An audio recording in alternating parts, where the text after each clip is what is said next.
السلام علیکم۔ آج کی اس ویڈیو میں ہم آپ کے ساتھ سلائی مشین چلانے کے متعلق بہت ہی اہم معلومات شیئر کر رہے ہیں۔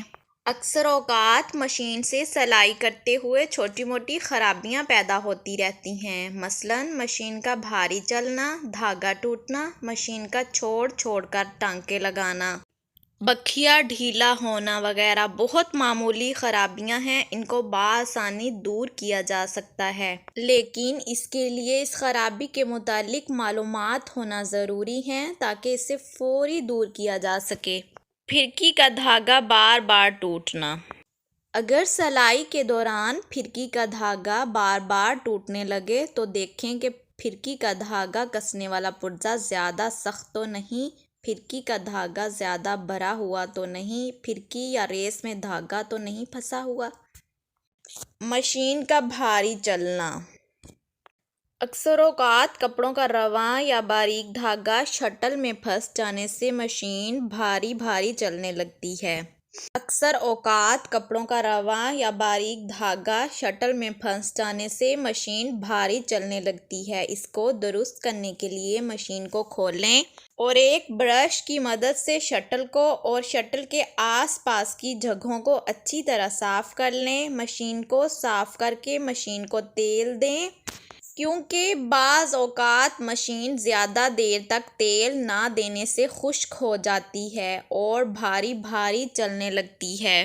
یہ مشین کو تیل دینا بے حد ضروری ہے تاکہ وہ صحیح طریقے سے اپنا کام کر سکے۔ مشین کا ٹانکے چھوڑ چھوڑ کر چلنا۔